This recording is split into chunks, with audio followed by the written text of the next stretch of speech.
Boa tarde, pessoal. Vamos para o nosso 7º encontro deste ano do ensino religioso. Hoje a formação não é específica para ensino religioso, né?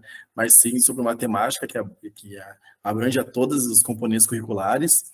Então, assim, o viés não vai ser o ensino religioso, mas sim os anos finais, como a gente pode trabalhar aí com a questão da inclusão, né? Então, eu convidei 2 colegas potentes aqui da rede, né? A Melissa, lá da Escola Teodoro Bogen, e a Marielle, da Escola Leonel Brizola, para fazerem essa partilha de experiências, né, de conhecimentos que tem.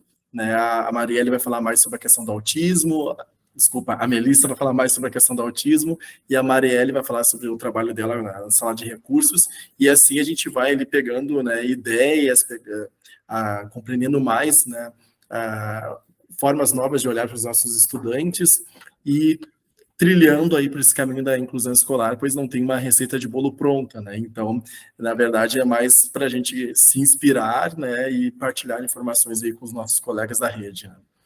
Tá bom? Bom, vamos começar pela Melissa, tá? Que a Melissa, ela tem também ali daqui a pouquinho sala de aula, né, Melissa? E depois a gente vai para a Marielle, tá bom? Boa formação para nós. Então tá, boa tarde, eu sou a Melissa, professora aqui da Escola Teodoro Bogen, tá? Vou me apresentar rapidamente, né? Eu trabalho no município de Canoas desde 2010, tá? Mas eu tenho mais de 20 anos de profissão. Minha formação é magistério, anos iniciais, e a minha licenciatura é biologia. Então, atualmente, eu estou atuando como assessora pedagógica, e como tem sempre as lacunas, né, para cumprir em relação à falta de professores, no momento eu estou lecionando o PLL, né, que é projeto, e uma parte ciências sexto ano, tá? E então vou começar falando porque esse assunto autismo, né, chamou muito a minha atenção e sempre, né, a gente da escola se deparou, né, com alunos especiais. Agora, nesses últimos anos, né, aumentou muito, né, na sala de aula, né, os alunos, né, que precisam da nossa atenção. E eu tenho um filho também com autismo, ele está no 7º ano, 12 anos. Eu tenho outro filho, o Lorenzo, de 8. Fez 9, aliás, fez 9. Está dentro, não tem o autismo, né? E então eu tenho somente 2 meninos, estudam aqui na escola também, à tarde. O Adonis, que tem, né, eu vou compartilhar bastante com vocês essa minha experiência como professora e mãe, né, no 7º ano, ele está agora cursando, tá bom? É isso, vou fazer uma apresentação para a primeira parte do meu trabalho, da minha apresentação, eu vou falar sobre o que é o autismo de uma forma bem ampla, assim, bem objetiva, tá? E depois, posteriormente, eu vou falar sobre questões de atividades adaptadas, né?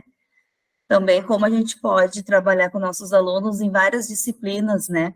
Porque o professor de ensino religioso, eu também já trabalhei com ensino religioso, ele é de outros componentes, né, curriculares. A gente pode adaptar em todas as disciplinas, né? Inclusive de ensino religioso também, tá?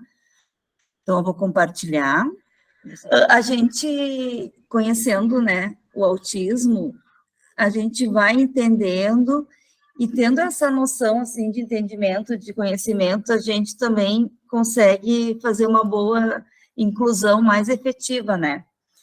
Quando eu não tinha meu filho com autismo, eu era mãe, era somente professora, muitas vezes o que acontecia? A gente tem, né, na sala de aula aquela atenção, mas eu vou ser bem sincera, que ela era aquela professora sem a capacitação, 20 anos atrás, a gente não tinha, né, tanto conhecimento, tanto cursos também para nos ajudar, a gente ia indo, né?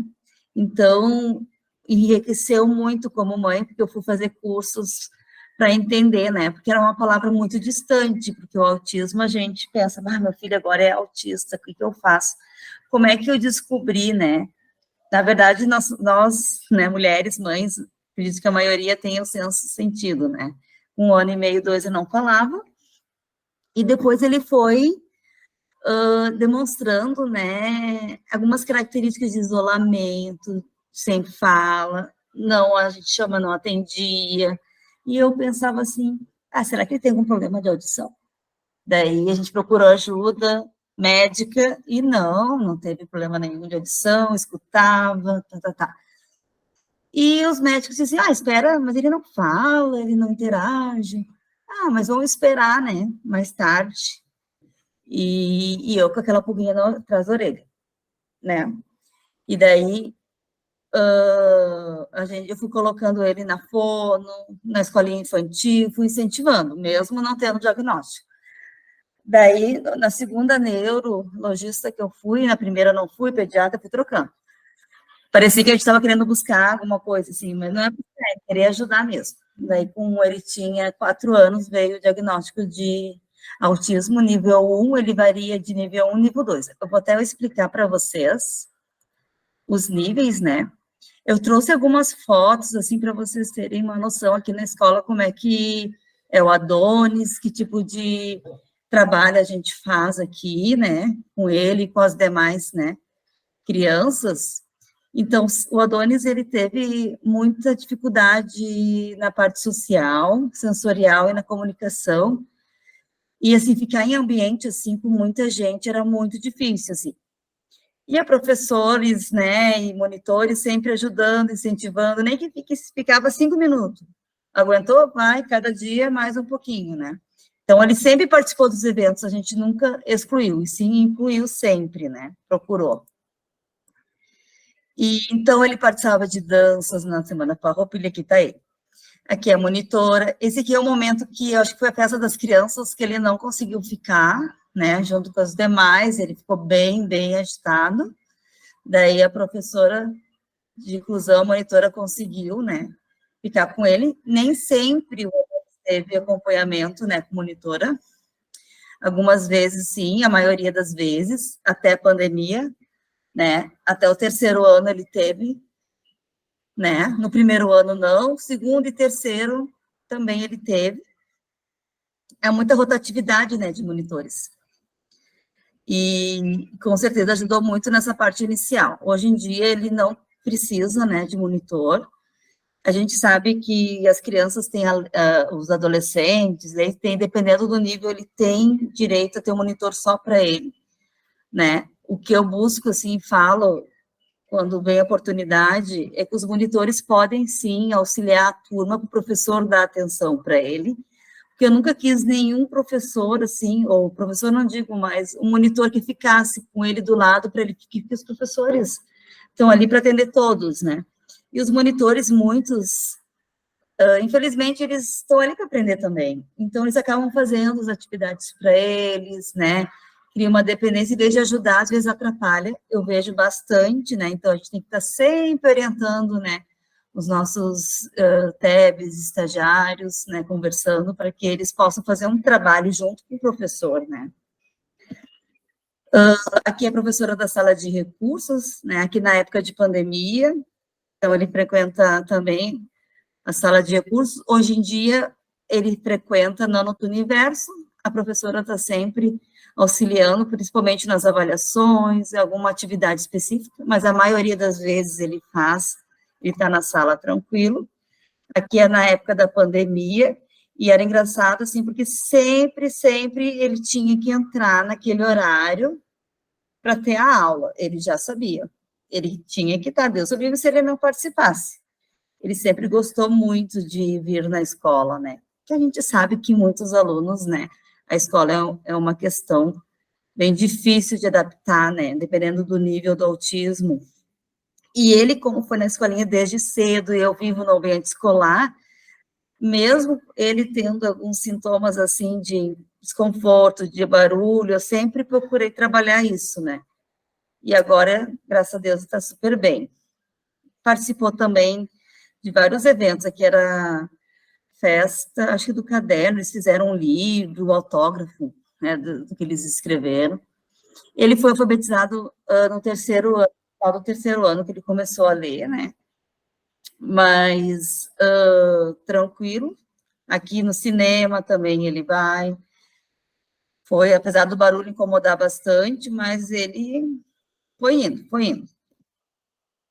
Aqui, a primeira, até eu separei essa foto, foi a primeira apresentação dele, ele estava no primeiro ou no segundo, acho que no segundo ano.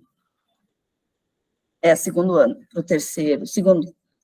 Ele fez uma apresentação, né, do dia, na festa de Natal, né, esses colegas estão até hoje, né, geralmente aqui no Teodoro é uma escola que tem quase 500 alunos, são turmas pequenas, né, e sempre os mesmos alunos, assim, ele trocou um ano ou outro de turma, mas geralmente a base foram esses, né. E isso ajuda muito, a turma acolhe muito bem ele.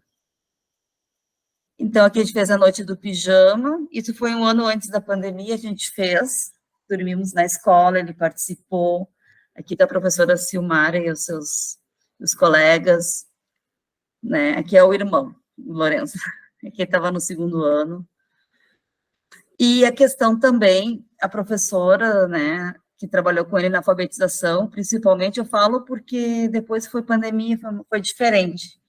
Ele pegou 4º e 5º ano de pandemia. Mas a alfabetização foi muito lúdica, né? E a professora se preocupava também com todos participavam, né? Aqui é um exemplo de atividade sobre substantivo. Claro, às vezes ele não está ali, substantivo, o que é? Mas ele está ali, alguma coisa ele está participando. O que a gente precisa entender também é que os alunos de inclusão, eles precisam estar na ativa, não na passiva, sentado. De alguma forma, aprender junto, participar da aula, né, trazer eles junto, não deixar num canto, né, fazendo com que eles só pintar desenho, né. A gente tem que estar sempre de olho, né, para que não fique, que o máximo que possa aproveitar, né, na sala. A escrita também no quadro, adorava ir no quadro escrever, né, as letras. Muitas vezes não sabia escrever, mas os colegas ajudavam, o professor, então ele sempre foi trabalhando essa questão da autoestima também dele. E aqui foi o ano passado, já está maior, já estava no 6º, ele foi, né, no passeio, no parque aquático, aproveitou bastante. E os colegas, né, ele não falava, assim, apesar de tanto estímulo, assim, ele sabia que ele entendia, mas não verbalizava. Agora, a partir desse ano, ele está falando mais, né? Conversa, diálogo, muito pouco, mas ele se comunica super bem, assim, está conseguindo se comunicar bem mais.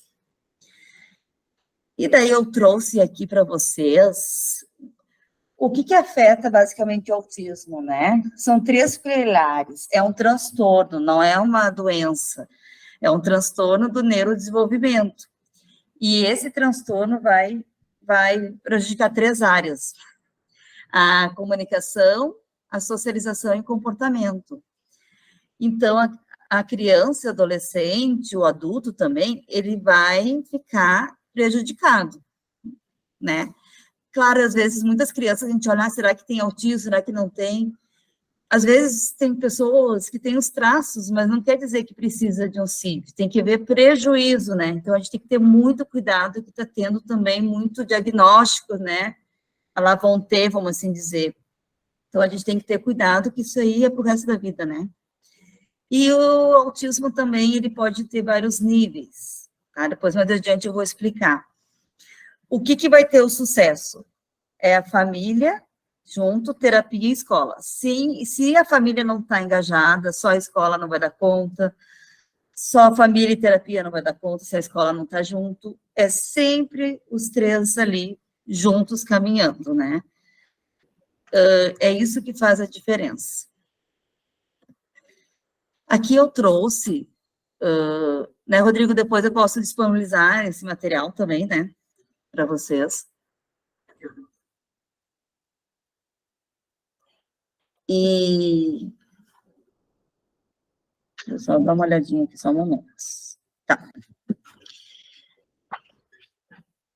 Aqui nós temos... Vocês estão me ouvindo bem? Sim, tá tudo tranquilo. Então tá. Aquela questão do início, né, do áudio, eu fiquei, não, tá ok, na apresentação não mudou, né, tá bom. Então, aqui nós temos as características, eu fiz coloquei aqui esse exemplo, né, essa imagem. Quais são as características, tá?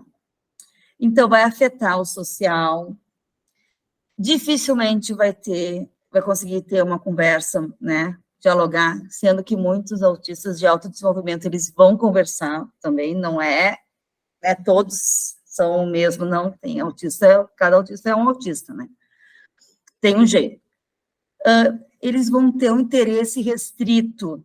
O Adonis, o meu filho, teve muito interesse por animais, uma época só peixes, mas não é assim, mas muitos falam assim, meu filho também gosta do Nemo, meu filho também...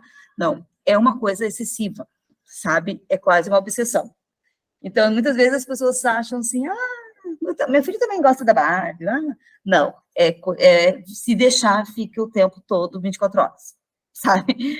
Dinossauro, uma época, daí sabe todo o nome dos dinossauros, sabe tudo como funciona, geralmente eles têm esse foco, né? Geralmente eles não demonstram sentimento, afeto, mas não quer dizer que eles não gostam de ser afetuosos. Como é que eu vou explicar? Não é que não tem afeto, que nem o meu filho, com 4, 5 anos, ele foi dar um abraço, mas ele sabia que ele me amava, sabe? De outra maneira, ele não consegue demonstrar, né? Até a fisionomia, sabe? Fica sempre assim. Ou fala de um jeito robotizado, ou sabe? Fica assim, parece que não tem sentimento. Então, tem que ser trabalhado também a questão da fisionomia, né? Trabalhar bastante, né, com espelho, com expressões, com figuras, né? É um treinamento, então, para criança e o jovem adolescente e criança, a gente tem que treinar eles para viver nessa vida. É um treinamento. E eles vão aprendendo, né? Até para atravessar a rua é um treinamento. Tudo é feito assim. Dificuldade para responder também, né? Déficit na compreensão e aprendizado de gestos e expressões faciais, isso que eu estava falando anteriormente. O contato visual, muita dificuldade, não tem dificuldade de olhar nos olhos, mas eles trabalhando, eles vão começar a ter, né? Eu digo que tudo a gente pode trabalhar com eles. E relacionamentos também é dificuldade. Então, como eu já tinha falado anteriormente, o que é o autismo? É a alteração do neurodesenvolvimento, que vai dificultar, né? Como é que organiza os pensamentos, emoções, essa dificuldade. Então, com isso, a pessoa não tendo essa dificuldade de organização de pensamentos, de emoções, até de comunicação, relação, vai afetar na sua vida social diária, né? No início, assim, a gente tem vários autistas que vai ter sempre que ter algum adulto, alguém ali para fazer a mediação, né? Sabe? Porque eles têm muitas dificuldades mesmo. Então, nós estamos aqui para ajudar. Nós, professores, e, enfim. Então, como eu estava falando, existe o nível 1, nível 2, nível 3, tá? O Adonis, no início, era nível 1, com o passar do tempo, assim, ele foi variando entre o nível 2 e o nível 1, tá? Depende muito das terapias. Ele ficou um tempo no CEIA, na fono, ecoterapia, também natação, agora ele já está mais na parte dos esportes, né? Na Associação Legato ele teve também várias atividades lá, e nunca é o mesmo, cada criança, cada adolescente é único, cada um vai ter conforme, né, aquilo que ele vai precisar desenvolver mais. Não existe uma fórmula, né, que seja igual para todos, tá? O nível 3, geralmente, vai ter que ter um apoio muito, muito, muito grande. O 1 vai ser um autista que tem poucos prejuízos, vai conseguir se virar sozinho, vamos assim dizer. E o 2 vai ter que ter um apoio, mas vai conseguir trabalhar, trabalhando sempre com terapias, né? Com um profissional acompanhando ele vai conseguindo se comunicar, né? Também de uma forma, né? Importante ter um profissional sempre acompanhando, né? A neurologista acompanha todo ano, cada mês, 2 meses, e ali a gente vai verificando, vai fazendo reavaliação para ver o que é necessário ou não.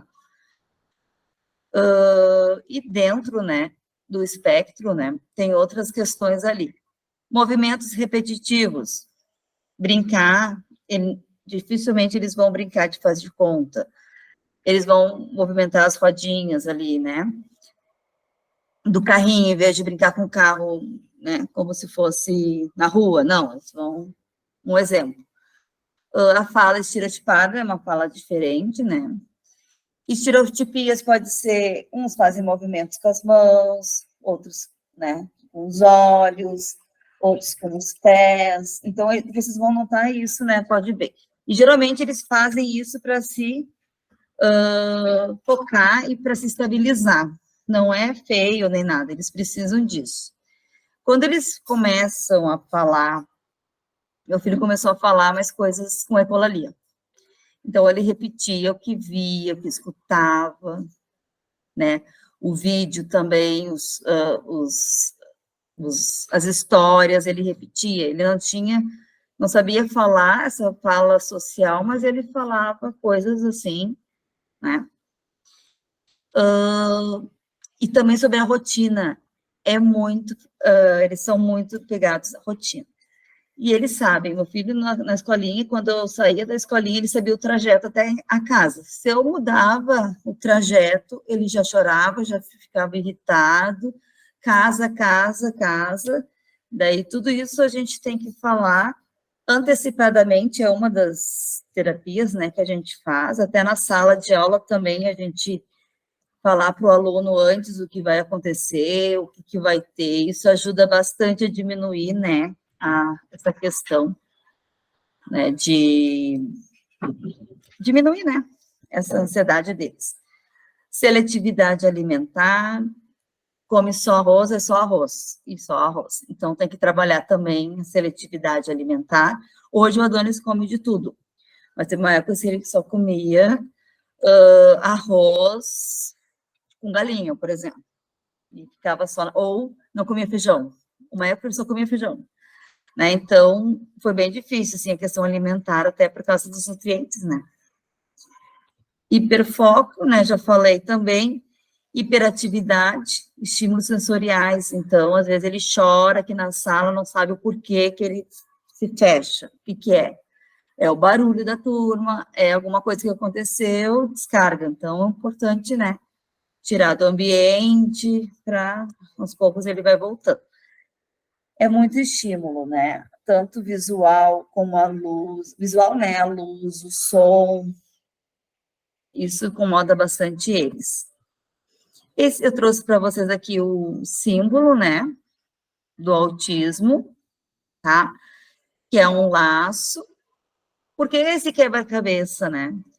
Por ser muito complexo, é um quebra-cabeça, até juntar tudo, os sintomas, né?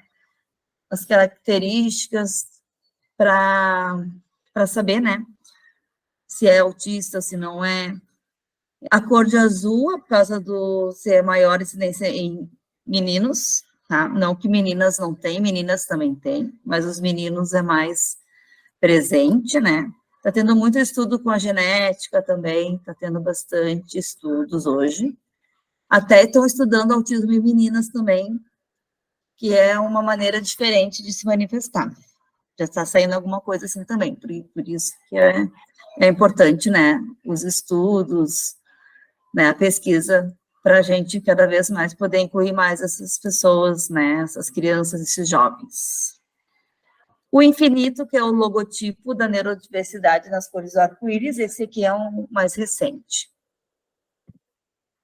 E a gente tem também um atendimento preferencial hoje em dia, vocês podem ver, né, em vários locais já tem o símbolo do autismo para atendimento preferencial, né? Por causa dos ambientes, mercado, fila, barulho, tudo, eles se incomodam muito, né? Então, isso foi um avanço. Muito eu usei, utilizo. Às vezes não, depende como ele tá, né? Aqui eu separei um vídeo da Mayra, que ela fala sobre o autismo. Ok? Vou aumentar o volume, melhorou? Em autismo. Hoje vou explicar de um jeito bem simples e prático o que é transtorno do espectro autista. As pessoas ainda se assustam quando recebem o diagnóstico de autismo. Logo, imaginam uma criança isolada em um canto, balançando o corpo para frente e para trás, sem olhar e sem se comunicar com ninguém. O filme Sunrise mostrou em 1979 um caso de autismo assim. O pequeno Raul era um garoto saudável e feliz. Com o passar dos meses, foram percebendo os sintomas do transtorno. Após muita dedicação dos pais, conseguiu melhorar. Rayman, com o astro Tom Cruise, venceu o Oscar em 1989 de melhor filme. Well, we'll have to let you drive sometime. Ele foi baseado na história real de Kim Peek, que tinha autismo e apresentava graves limitações e também habilidades incríveis. A memória de Kim era surpreendente. Ele armazenava tudo o que lia e ouvia. Memorizou 12.000 livros ao longo da sua vida. E esta é a Lourdes, uma garotinha linda e muito afetiva. Os pais dela ficaram muito preocupados quando perceberam que a filha não olhava quando chamada pelo nome e não fazia quase nada do que pediam. Suspeitaram inicialmente de deficiência auditiva. Com alguns exames, conseguiram comprovar que Lourdes ouvia bem. Os pais ficaram aliviados por um momento. Com o passar do tempo, outros sintomas do espectro começaram a aparecer. Lourdes era super concentrada em seus brinquedos. Não deixava ninguém brincar com ela. Ignorava sugestões, sempre focada em pequenos detalhes. O que mais gostava era de encontrar rodinha dos brinquedos e ficar girando. Enfileirava seus bonequinhos e poderia passar horas fazendo isso. Lourdes também tinha atraso para se comunicar verbal e não verbalmente. Não apontava o que queria e, ao invés disso, puxava as pessoas para pegarem o que ela não conseguia sozinha. Não mandava beijo e nem fazia tchau. Com 2 anos de idade, ela ainda não começou a juntar palavrinhas para falar pequenas frases. Repete alguns sons de desenhos, mas sem a função de se comunicar. É considerada pelos pais e pela professora como uma criança independente. Vai atrás do que quer e se resolve sozinha. Quando as crianças estão reunidas em rodas ou brincadeiras, Lourdes geralmente prefere sair e fazer as coisas do seu interesse, como focar em números e letras, por exemplo. Na sua festinha de aniversário, ao invés de bater palmas, tampou os ouvidos, chorou e tentou se esconder embaixo da mesa. O barulho parecia incomodá-la muito. Alguns familiares tentavam acalmar os pais, dizendo que conheciam outras crianças que falaram tardiamente e que cada criança tinha o seu tempo, que eles eram ansiosos demais e que estavam vendo coisas onde não existiam. Algumas crianças que conhecemos têm alguns sintomas parecidos com os da Lourdes. Essa dificuldade de se encaixar em um padrão de sintomas confunde muito os pais, que ficam tentando preencher uma tabela de comportamentos autísticos e não autísticos, mas não é assim que funciona. A identificação dos sinais do transtorno deve ser feita por um especialista através de observação comportamental. Hoje, o autismo tem como base o Manual de Diagnóstico e Estatística dos Transtornos Mentais, o DSM-5. Nele, há um modelo que se apropria de 2 critérios para se caracterizar o espectro. O primeiro critério se refere a déficits ininterruptos na comunicação social e na interação social. Isso pode significar dificuldade em interagir com os membros da família e com crianças da mesma idade, dificuldade na comunicação verbal, na fala e na comunicação não verbal. Gestos importantes para a comunicação, como apontar, triangulação de olhar para outras pessoas e para o objeto que deseja. Dificuldade em olhar nos olhos ou atender pelo nome quando chamada, utilizando o outro como ferramenta, maneira disfuncional de obter o que deseja. O segundo critério para se caracterizar o espectro é apresentar padrões restritos, repetitivos e estereotipados de comportamentos, interesses e atividades, que podem ser comportamentos repetitivos, estereotipias, brincar de maneira disfuncional, não com a função do brinquedo, mas focar a atenção em apenas detalhe do mesmo, ou manipulá-lo de forma inadequada. Interesses e hiperfoco em alguns assuntos, como saber tudo sobre dinossauros, por exemplo. Dentro do espectro, podemos ter muitas características que partem de sintomas mais leves, caracterizando o que se chama de nível 1, sintomas moderados de nível 2 e até sintomas mais graves de nível 3. O autismo acontece por um conjunto de fatores neurológicos desde a formação do feto. O cérebro com autismo tem alterações na comunicação entre os neurônios e em outras estruturas de diferentes áreas do cérebro. Por causa disso, a manifestação de sintomas é tão diversificada. Algumas pessoas com autismo falam super bem e outras são não verbais. Algumas possuem altas habilidades e outras deficiência intelectual. As causas são múltiplas, em grande parte genéticas. O autismo ainda não tem cura. Existem tratamentos sérios, com comprovação científica, que aproveitam a neuroplasticidade do cérebro, que é a capacidade de fazer novas conexões e construir novos caminhos de informações funcionais e melhoram muito a vida da criança, tendo como objetivo a autonomia e a independência dela. As terapias recomendadas pela Organização Mundial da Saúde e com comprovação científica são baseadas em análise do comportamento. São as terapias comportamentais, entre elas a ABA, que significa em português a análise do comportamento aplicada. A última estatística realizada pelo CDC, Centro de Controle de Saúde e Prevenção de Doenças americano, mostrou que 1 em cada 59 crianças é diagnosticada com autismo. Esse número aumenta a cada pesquisa. No Brasil, não há estatísticas oficiais, mas estima-se que 2 milhões de pessoas estejam no espectro autista. A ONU estabeleceu o dia 2 de abril como o Dia Mundial da Conscientização do Autismo. Diversos monumentos ficam iluminados com a cor azul neste dia. Espero que tenha ajudado vocês a entender melhor sobre o espectro. Se você gostou, dá um like, um joinha. Então esse vídeo ali, né, que foi apresentado, ele fechou ali sobre aquilo que eu tinha falado anteriormente, né? Sobre as questões dos sintomas, das terapias, das curiosidades, enfim, acho que deu para visualizar bem, né, tudo aquilo que a gente tinha comentado. Sobre autismo, eu poderia ficar aqui um tempão falando, né, mas a gente tem um tempinho limitado, né, mas eu procurei, assim, resumir e ser bem objetivo, tá? Então, agora, eu vou falar mais em relação ao nosso dia a dia como professor, né, na sala de aula. Esse aqui é o Leandro Rodrigues, ele trabalha questões bem específicas, assim, de adaptação de atividades, tem o Instagram dele, não sei se vocês já conhecem, já seguem, trouxe algumas coisas ali para pontuar, tá? E atividades para autismo não existe. Significa o quê? Que a gente vai precisar trabalhar e adaptar, né? Por exemplo, ali, ó, tem certeza? Ou será que você está entregando atividade de outra pessoa para o seu aluno? Então, não existe nada pronto, né? Se alguém está vendendo na internet atividade para autismo, né, tem que pensar muito bem. Claro que para muitos podem ajudar, outros não. Vai depender, né, do aluno. Também aqui nós temos, que eu coloquei, né, para vocês, sobre as atividades prontas, né, e se é possível a gente pegar uma coletânea de atividades. Sim, a gente pode pegar, mas não que vai ser aceita ou não, a gente precisa ter um plano, né, do aluno, a gente precisa conhecer, tá, para poder fazer as atividades adaptadas. E daí a gente vai trabalhar como a gente pode fazer isso na prática, tá?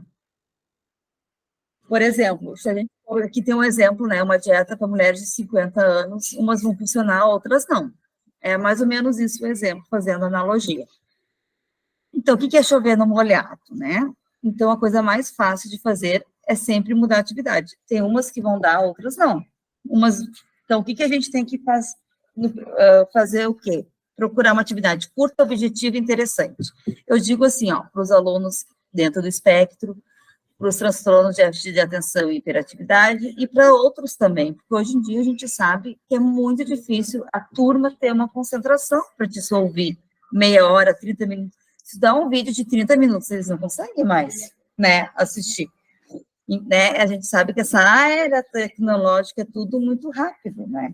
Eu gosto sempre de ampliar para todos os alunos também, mas, claro, com carinho especial para esses alunos que precisam mais da nossa atenção, tá? Então, umas crianças vão suportar a atividade, outras não. Mas vamos pensar nisso, né? Vamos ter um objetivo pensando nessas atividades. Às vezes a gente pensa que não, mas dói. Dependendo, assim, eu falo muitos alunos também de TDAH, dói quando tem um esforço cognitivo muito grande. Dói, né? Fazer atividades de grande escala, cópias de texto, é difícil, a gente não adianta brigar porque tem que copiar, tem que copiar. Não estou dizendo que o registro não é somente cópia por copiar, o aluno tem que fazer o registro de uma forma que ele está aprendendo, não copiar por copiar sem saber o que está fazendo. Né? Tem as atividades práticas, as atividades de registro, tá? Então, coloquei alguns tópicos ali, ó, atividade ruim machuca, às vezes, né? E a gente tem que cuidar muito da autoestima dele. Gente, quando a gente faz uma atividade do interesse, por exemplo, do aluno autista que gosta do Homem-Aranha, colocar ele no contexto da matéria, nossa, eles adoram, né? Então, a gente vai adaptando conforme, né, o andamento da aula. Depois eu vou explicar melhor como é que a gente pode fazer, tá? Transtorno não é preguiça, não é culpa dele, tá? E a gente tem que ter um olhar também, que eu sei que muitos jovens, muitos adolescentes ali usam, infelizmente, tem o déficit de atenção e não querem fazer. A gente sabe que tem também a malandragem, né? Vale do nosso bom senso, tá? E eu coloquei aqui um resumão, mais ou menos, como é que a gente pode fazer a adaptação de atividades, tá? A gente primeiro vai reunir com a equipe pedagógica, né, o professor da sala de recursos, com a família. A gente tem que, lembra que eu falei, né, a família, a terapia e a escola, né, juntos. Pode construir junto com a família ou não, depende. A gente sabe que muitos pais é difícil comparecer na escola, a gente mesmo que anda sozinha, às vezes, dependendo da família, né? Mas é muito importante ter o plano de metas. E a partir desse plano de metas, adaptação do curricular, tá? A gente vai depois partir para as atividades, tá? É importante acompanhar os assuntos da turma. Se o assunto da turma, o projeto é folclore, vamos incluir folclore. Se é sobre Egito, vamos incluir, não vamos fazer nada muito superficial, diferente daquilo que a turma está trabalhando. 6º ano ao 9º, eles estão na adolescência, então a autoestima é muito grande. Às vezes não adianta dar palito de picolé para eles contar, eles vão se sentir, né? Vamos ver um outro recurso. Usar calculadora, usar Chromebook, tablets, essa parte, né, para fazer os registros, eles podem digitar no tablet. Outra coisa importante, usar a caixa alta, né, eles estão no processo de alfabetização, muitos estão no 7º, 8º, não sabem ler, outros sabem. Então, tudo a gente tem que ver criança, adolescente por adolescente. Fazer um exercício que a resposta seja fácil para ele compreender, por exemplo, alternativa, né? Marcar X na resposta curta. Deixar mais atrativas, não infantilizar, sabe? Então, eu sei que às vezes é difícil a gente preparar um material com impressão colorida, às vezes é difícil. Mas a gente pode usar canetinha, marca-texto, cores, né? Entre outros. Então, aqui eu coloquei alguns exemplos, aqui tem de ciências, né, mas a gente pode adaptar. Aqui, longo, curto, uma atividade de séries iniciais. Mas, por exemplo, comparando o português, eu posso botar sujeito simples, sujeito composto. Colocar ali dentro envelopinhos.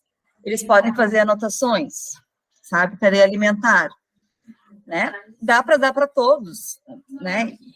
Ou para ele adaptado em outro momento, numa sala separada, né? Ter essas atividades. Caderno interativo é bem aceito, né? Caderno interativo, não copiar texto. Aqui eu fiz uma de geografia e ciências, né? As camadas da atmosfera. Também, esses post-it, assim, os alunos adoram. Eles gostam bastante. Caneta marca-texto, né? Eles tá bastante na moda, vamos dizer. Eles têm que fazer algo que atrai, né? Eles, porque a gente está competindo com o Google, né? Com as coisas, né, visuais. Então, procurar fazer bastante cor, né? Destacar. Aqui também tem outra atividade, tipo uma sanfoninha aqui, os paralelos ali de fotografia. Aqui tem as pontinhas, dá para fazer as respostas, qual a operação, as sílabas tônicas, né? O que dá, assim, qual é a diferença das imagens, né? Nós temos ali as... Então, tudo isso a gente vai... Hoje em dia, a gente tem bastante acesso, assim, a ideias, né? É só a gente se inspirar um pouquinho. Aqui é a tabela periódica, né? Os elementos, uma árvore de Natal. Eu coloquei, assim como também vocês dão aulas de ensino religioso, algumas coisas também que a gente pode trabalhar, né? Com os alunos das séries finais. Sabe esses diagramas aqui também dá para eles procurar, né? Também aqui fala sobre os tipos de religiões, relacionar o nome ao desenho, texto caixa alta, curtinho, né? Aqui usar símbolos e ligar o símbolo à tradição religiosa, também é outro modelo. História em quadrinhos. Eles podem, a criança que não escreve pode verbalizar. Se ela não verbaliza e não escreve, pode demonstrar desenho, né? Então, tudo a gente tem que sentir como é que é o nosso aluno. O Wordio, né, tem bastante atividades, a gente pode montar nesse site também de jogos. Você pode ter a forma gratuita, que tu pode produzir alguns, ou tu pode pagar uma taxa, ter mais opções de fazer jogos ou não. Então, eu separei alguns aqui, eu pintei a tela. É o Wordio, acho que a maioria de vocês, não sei se vocês conhecem. Eu vou trabalhar outras disciplinas também. Tá? E para finalizar, eu vou deixar esse vídeo aqui, nós vamos assistir sobre a diversidade religiosa no Brasil, porque a música e o vídeo também é uma forma, né, de trabalhar com nossos alunos. A proposta deu para entender direitinho ali, né, que dá para a gente aproveitar bastante essa questão das imagens ali, para ilustrar, e para um estudante de inclusão até muito mais do que se fosse um texto longo explicando toda a religião, né. E eu acho que, como tu disse, né, e às vezes a gente vai pensando no estudante de inclusão, a gente acerta toda a turma, né, porque esse recurso seria muito mais útil, né, para explorar em sala de aula com todos, né. Então, só para encerrar, né, ali tem, né, um menino escrevendo, né, Leandro, que há de errado, né, na foto, e uma verdadeira inclusão é aprovada em ações. Então, vamos colocar em prática. Né? Então, muito obrigada, né? Podem sempre contar comigo. Coloquei ali, ó, autismo, apoie, use sua imaginação, tenha paciência, inclua, seja solidário, motive e observe. Então, muito obrigada, tá, pela atenção de vocês. Deixa eu parar aqui, vamos ver. Obrigado, Melissa. Olha, foi ótimo, né? Não só para ouvir de uma professora, mas também de uma mãe de estudante autista, Isso. né? Então, é uma outra realidade, né? Quando tu fala ali, né? Se mudar o caminho de casa, já causa algo no seu filho, né? Então, isso é algo que eu lembro que na escola Tancredo, uma vez um estudante, a mãe escreveu uma carta, né, dizendo assim que nas férias era o período mais complicado para ela, porque ele não entendia, já que a rotina era algo muito forte para ele, né, de que todo dia ali que ele se arrumava o material para ir para a aula, não teria aula, né. Então, assim, o período mais complicado para ela eram as férias, né? Então a gente às vezes não consegue enxergar ali o outro lado, né? E eu acho que o que fica, assim, de muito, muito, muito relevante ali, uma frase tua que é atividade curta, objetiva e interessante. e às vezes nós, nos finais, a gente tem 2 períodos, a gente quer fazer atividades adaptadas para 2 períodos para aquele estudante, que vai ter mais 2 períodos, e não é isso, né? Não é essa a questão, né? Então, muito obrigado. Sei que daqui a pouquinho tu vai entrar em sala de aula, né? Então, eu entendo ali se tu não conseguir ficar até o Eu final. vou ficar ainda mais uns minutinhos. Agradeço, desculpa o tempo, às vezes eu me empolgo em Não, falar. ótimo, né? É um assunto que a gente pode ficar horas e horas falando, né? Posso Muito voltar obrigado. também para a gente continuar o assunto, tranquilo, me põe à disposição. Obrigado, Melissa. Então, agora vamos com a Marielle. Marielle, que trabalha em sala de recursos. Vou deixar que tu te presente, Marielle. Boa tarde. A gente não combinou as apresentações, mas eu vou pegar o gancho de todas as falas da Melissa, porque, assim, toda apresentação que eu fiz vem bem ao encontro do que ela traz, né? Claro, um pouquinho mais de teoria, mas eu achei incrível, muito bom a gente ouvir, assim, a palavra de uma mãe. A gente costuma ouvir muito o profissional da área da saúde, os professores, né? E o outro lado, assim, a gente até tenta usar esse exercício de empatia, de se colocar no lugar, mas não é, tá aí, de fato, a mãe, né? Então, eu sou a professora Marielle, trabalho na Leonel Brizola, faço uma jornada dupla ali, a metade do meu turno, no turno da manhã sou professora da sala de recursos e o turno da tarde eu tenho um 5º ano. Então, eu fico andando pela sala de aula, então eu tenho essa experiência, né? E também na sala de recursos. Minha formação inicial, então, eu sou professora pedagoga, né? Estou no município desde 2015 e fui assim, eu tenho 2 primos que têm deficiência intelectual, paralisia cerebral, então sempre teve presente, assim, na minha vida também a questão da deficiência. Pegaram toda essa, lá no início dos anos 90, o início da educação inclusiva, né, de sair da escola de educação especial e vir para a escola de ensino regular, né, comum. Então, eu transitei bem isso, todas as minhas outras formações, o meu mestrado, são todos voltados para a área da inclusão também. Vou colocar a apresentação aqui. Não tenho muita experiência com ensino religioso, tá? Então, minha fala vai ser mais voltada para a inclusão mesmo, tá? Já está compartilhado aqui. Já tá, né? Então, eu começo com 2 tirinhas aqui, né? 2 charges, questionando ali o que é inclusão, né? Aquela ali, eu acho que a primeira ali chama bastante atenção, porque o professor, ele está de costas, né? E falando, a prova é amanhã, veja bem, ouça, olhe. Se a gente for observar ali o público, os estudantes têm um com deficiência visual, tem outro com deficiência auditiva, como eles vão ouvir, como eles vão olhar. Então, às vezes, muitas vezes, nós, assim, no exercício diário, a gente não para pensar, né?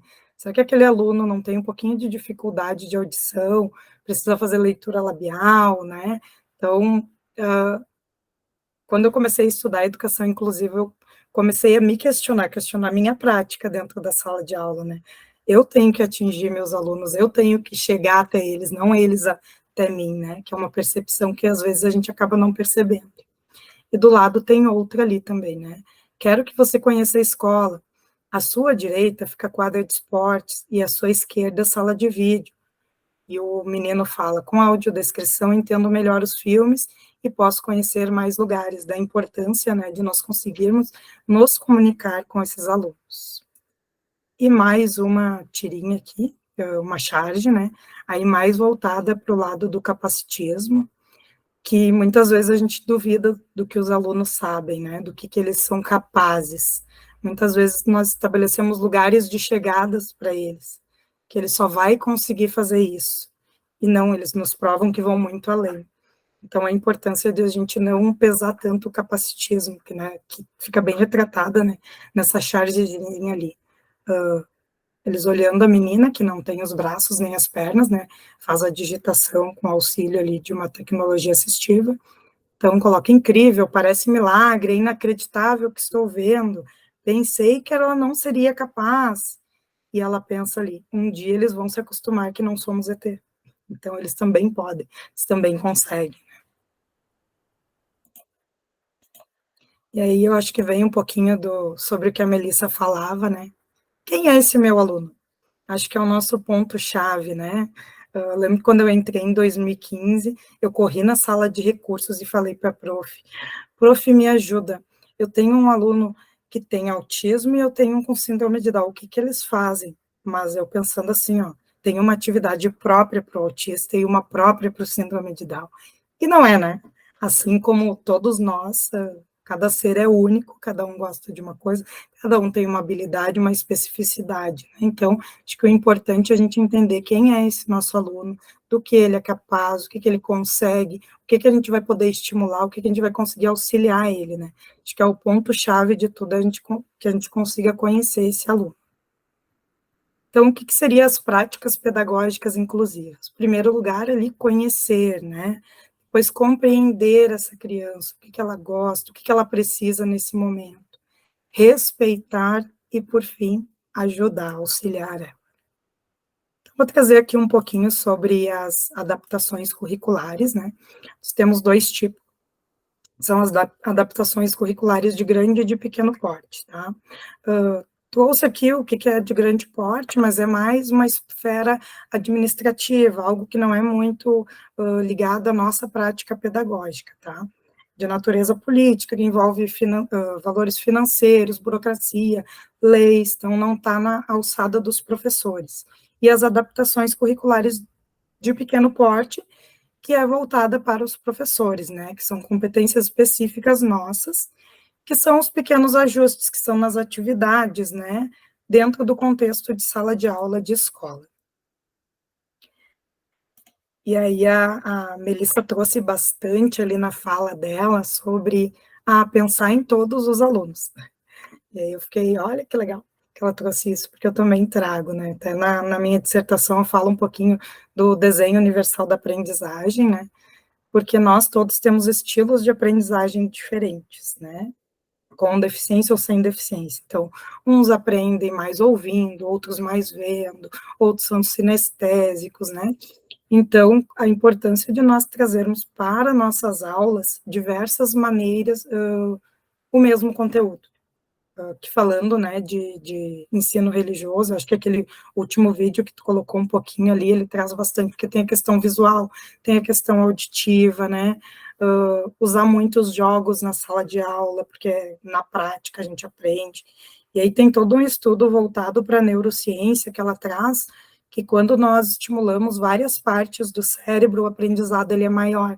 Então vem esse desenho universal, claro, no Brasil, está chegando agora, né, chegou em 2020, recém está começando a se falar nele, mas é bem que a gente já pratica na sala de aula, né, muitas vezes a gente traz lá, eu trouxe um videozinho para as crianças verem, para depois eu começar o conteúdo.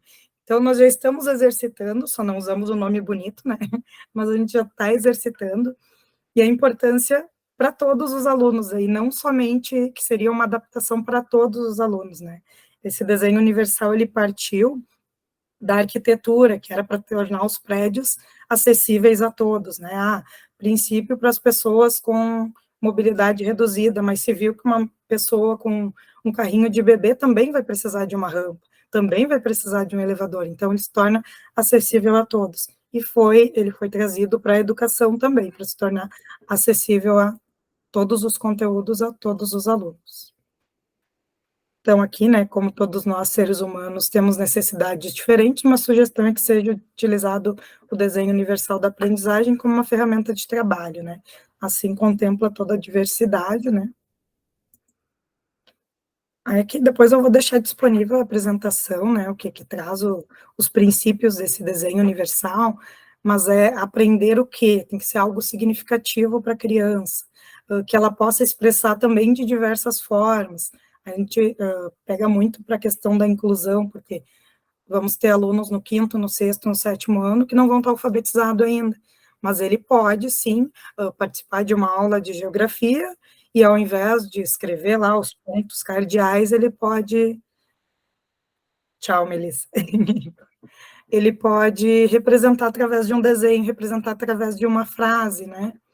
Então, são as diversas formas também de representar, e o porquê, a motivação que essa criança vai ter de estudar, né? O porquê que eu estou aprendendo isso? Tem que ter algo significativo, que tenha a ver com a minha realidade, entra muito também na questões de Paulo Freire ali, né? E ali, como realizar pequenas adaptações? Então, reduzir o número de questões, trazer conteúdos impressos, daí a gente vai numa mais ampla, assim, porque hoje temos a lei já do TDAH, né, 14.254, final de 2021, as crianças com TDAH, eles não são público-alvo da educação inclusiva, porém, essa lei, ela traz que nós, professores, temos que dar o suporte para eles dentro da sala de aula. Então, assim, sugestão, né, para eles, reduzir o número de questões, porque quando é muito complexo, eles não compreendem, né, fica difícil a compreensão. Trazer o conteúdo impresso, daqui a pouco eu vou passar para a turma um textinho, traz impresso para aquele aluno. Ampliar, usar caixa alta, né, muitas vezes retirar esse aluno da sala de aula para fazer alguma avaliação, ampliar o tempo da aplicação de prova, que às vezes 1, 2 períodos vai ser pouco, então deixa 3, deixa 4, né, reduzir os textos, tentar deixar mais claros e objetivos, né, reduzir os enunciados também. E para alunos com altas habilidades, que também é público-alvo da educação inclusiva, embora são aqueles alunos que não nos incomodam, vamos dizer assim, né, que eles são muito inteligentes, mas eles precisam de desafios, ali até botei uma frasezinha, sem desafios não há evolução, porque eles precisam ser estimulados.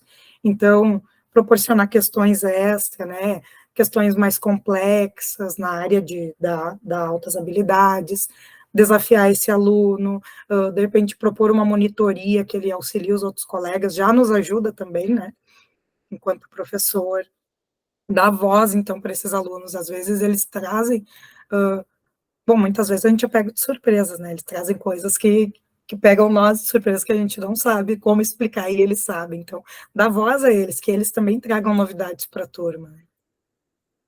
Então, exemplo de adaptação de textos, daí pode ser para qualquer disciplina, né. Então, ali, se o aluno não é alfabetizado, ele pode usar o mesmo texto da turma. Ah, mas ele não sabe ler. Ok, ele já reconhece palavras, então vamos procurar palavras, vamos procurar letrinhas.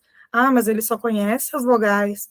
Ok, vamos procurar as vogais naquele texto, mas incluir ele no contexto do que a turma está trabalhando, que seria esse o princípio da inclusão, né? Que seria esse o princípio da adaptação. Não é eu trazer algo totalmente diferente para esse meu aluno do que a turma está trabalhando. Então, usar o mesmo texto para tentar contemplar todos, claro, nem todos vão fazer texto, alguns vão fazer frases, outros vão fazer palavras, outros vão fazer desenhos, mas que ele esteja neste universo, neste mesmo conteúdo que está sendo trabalhado neste mesmo tema, né?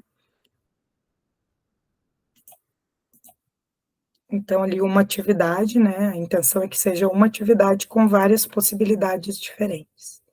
Que eu vou trazer um pouquinho das estratégias de manejos dentro da sala de aula.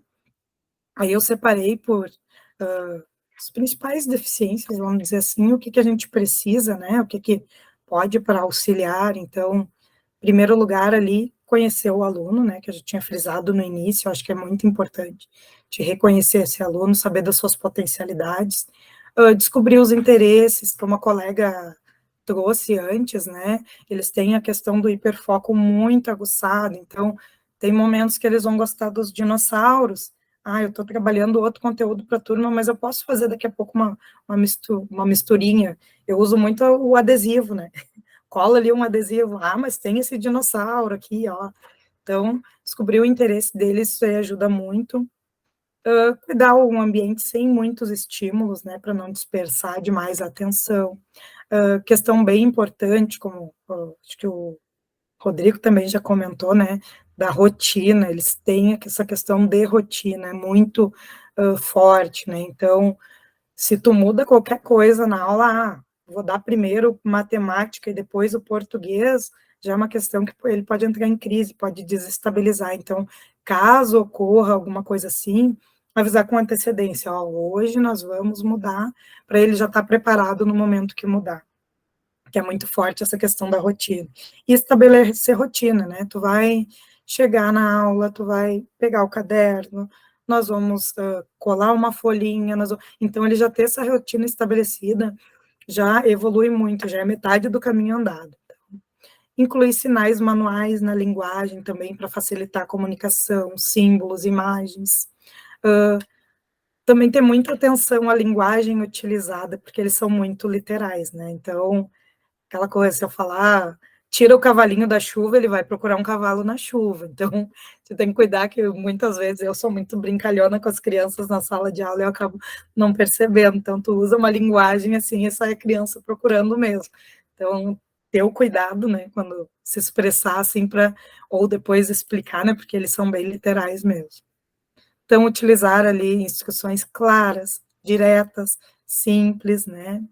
Maior tempo para realização das atividades, incluir em atividades em grupos, assim, mas ele não consegue ler, como é que eu vou botar ele num grupo? Não, coloca para ele fazer o desenho da apresentação, para ele estar no contexto. Eu fiz semana passada, estava trabalhando sobre as lendas gaúchas, e o meu aluno, ele não é alfabetizado, assim, ele não escreve, mas aí eu li a história do Negrinho do Pastoreiro para ele, depois ele fez o desenho, e aí eu pedi para ele recontar para os colegas, então ele recontou toda a história, e ele chegou em casa contando que ele tinha feito aquilo, muito feliz que ele conseguiu apresentar o trabalho. Então são coisas bem simples que a gente consiga adaptar no mesmo planejamento da turma, né? Até para facilitar a vida do professor aí. Então, a dificuldade motora para escrita, tá? Muitos possuem ali a coordenação motora fina ali bem prejudicada, então, daqui a pouco trazer uma atividade que seja de marcar xizinho, que tenha uma complexidade menor, ou traz o Chromebook para a sala mesmo, o tablet, que são recursos que pode estar sendo usado, né? Muitos também têm sensibilidade à luz e aos sons, então, daqui a pouco a turma está muito agitada, ele vai ficar nervoso, vai se desestabilizar, então ter o cuidado. Até a questão da luz, assim, de não sentar próximo à janela, que às vezes até isso afeta, prefere ficar mais no escurinho, tentar localizar numa posição que fique confortável dentro da sala. Então, alunos com deficiência intelectual, né? Mais uma vez, aí vamos bater na tecla do conhecer o aluno, descobrir os interesses, né? E uma coisa bem importante, assim, que tem com a deficiência intelectual, que a gente consiga reconhecer em qual fase do desenvolvimento cognitivo está esse aluno. Aí, entrando lá mais para a parte do Piaget, né? Por que descobrir isso? Porque através do momento que eu sei em qual fase o meu aluno está, eu sei o que propor para ele. Então, eu trago aqui um pouquinho, bem resumidamente, tá? Mas seria ali as crianças que estão no período sensório-motor, que é até 2 anos de idade, né? Então, elas vão trabalhar mais com concreto, né? Uma dica de trabalho com estimulação sensorial. Então, ali, pegar bolinhas, exercício de pinça, pintura, o período de descoberta, né, de sentimentos ali, de movimentos, entrar dentro de uma caixa, sair, objetos ali concretos, pintura, né, claro que tentar dentro da atividade que está propondo, trazer algo vinculado à estimulação sensorial para esse aluno, que está mais, é difícil a gente ter alunos nessa faixa etária, assim, no ensino fundamental, mas ainda tem, né. Então, ali, período pré-operatório, acho que boa parte dos nossos estudantes ainda estão, né, que seria de 2 a 7 anos, e idade cognitiva, tá? Então, nessa fase aí, eles são muito na brincadeira, no faz de conta, tá? Então, a gente sugere fazer essas intervenções, né, as atividades voltadas para o faz de conta, para explorar a imaginação, né, que é a famosa fase ali do porquê das crianças menores, né, às vezes os alunos estão nessa fase, claro, já passaram um pouquinho do porquê, mas eles gostam muito dessa questão do faz de conta, é o brincar ali de barquinho, é o brincar de mercadinho. Eu fiz uma atividade com um aluno meu que tem síndrome de Down, então eu trouxe as embalagens de casa, e aí ele fez compra no mercadinho, então é o simbólico, mas ele está aprendendo questões do dia a dia, ele está aprendendo valor monetário, que ele precisa de dinheiro para ir no mercadinho, então isso aí é bem interessante, e eles aprendem brincando, né? Até que aprendem a resolver problemas quando brincam com os pares, né? Quando interagem com os pares, porque tem que resolver quem é que vai ser o papai, quem é que vai ser a mamãe, quem é que vai fazer a compra, quem não vai. Então, tem a questão de resolução dos problemas também, que ajuda bastante. E o período operatório concreto, que eu acredito, assim, que boa parte dos nossos estudantes com deficiência intelectual se encontram, principalmente, assim, quando, acho que aqui é anos finais, né, Rodrigo, do fundamental, então acho que boa parte, assim, das crianças que têm deficiência intelectual deve estar aí. Então, ali, nesse período, o raciocínio lógico é aprimorado, então eles não têm ainda nada construído, consolidado, né? A criança passa a ter um nível de resolução de problema mais ágil, passa a pensar em soluções mentais para os problemas que encontra. Então, ela está saindo um pouco daquela fase concreta e indo para a abstrata. Então, o que a gente pode trabalhar nisso, né? Então, jogos de sequência lógica ali, eu dei exemplos ali, produção textual, né? O que acontece? Primeiro, tu tem que plantar a sementinha, depois precisa vir o sol, a chuva, para nascer a florzinha. Então, pode fazer cardzinhos recortados para ela colocar ali na ordem, ou se já está mais avançado um pouquinho, dá para escrever a sequência, o que fez, dá para representar através de palavrinhas, né? Outras dicas ali, classificação, ordenação, classificar vermelho, azul, classificar cadeia alimentar, classificar, bom, diversas coisas, né? Ordenação, maior, menor, primeiro, segundo, sequência numérica, experimentos científicos simples, eles já são capazes também de fazer desenhos de mapas, que eu trouxe a experiência do ovo lá, do sal, né? Os mapinhas ali do bairro, da cidade. Quando a gente trabalha geografia, a gente também sempre, estamos trabalhando o Rio Grande do Sul com a turma. Bom, mas podemos fazer o bairro, podemos fazer o caminho da escola até casa, então, coisas menores e que sejam da realidade deles, para que eles consigam absorver também, tá? Alunos com TDAH, então, algumas dicas também de manejo para dentro da sala de aula, né? Ser ajudante do professor, porque a gente sabe que a galerinha é bem agitada, e principalmente que não estão tomando Ritalina, quem não tá medicado, então, algumas dicas, né, que pode auxiliar tanto a criança quanto o professor ali, então, ser ajudante do professor, escrever no quadro, apagar o quadro, que eles amam ser útil, né, a gente também. Ganhar pontos por comportamento, claro que a gente não vai estar dando ponto assim, mas elencar ali, sei lá, hoje 5 pontinhos tu vai ganhar pelo comportamento, porque ele vai ter essa questão da recompensa, recolher os exercícios, obter tempo livre. Eu tenho um aluno assim que ele é a milhão mesmo. Aí eu combino com ele, digo assim, ó, tu faz tudo, tu dá uma voltinha na escola e volta para a sala. E aí ele vai, faz, dá a voltinha, e olha, eles são muito responsáveis, assim, eles conseguem, e isso é muito bom, porque daí gasta aquela energia e volta novo para a sala. Sinalizar o que é importante, porque, claro, tudo que a gente dá é importante, tem certa importância, mas conseguir frisar para eles, olha, essa parte aqui é mais importante, então foca aqui, nessas ajuda também. Minimizar os estímulos, né? Então, ali, utilizar recursos visuais, repetir as orientações, né? Que muitas vezes a gente fala uma vez, vamos falar duas, vamos falar três, porque eu estou falando e ele está olhando o ventilador girar lá em cima. Oi? O que é mesmo que a senhora disse? Então, repetir 2, 3 vezes, né? Evitar explicações longas, o ideal é ser o mais simples e objetivo, né? Dividir as tarefas, às vezes a gente diz, vamos pegar a folhinha lá, vocês vão escrever, depois vocês vão recortar, depois vocês vão colar e apresentar. Que mesmo que é para fazer o primeiro. Então, fragmentar, né? Primeiro vamos escrever, ok, escreveu, agora vamos recortar. Recortou, agora vamos colar. Terminou tudo, agora vamos apresentar. Para ele não ficar também nessa questão da ansiedade, né?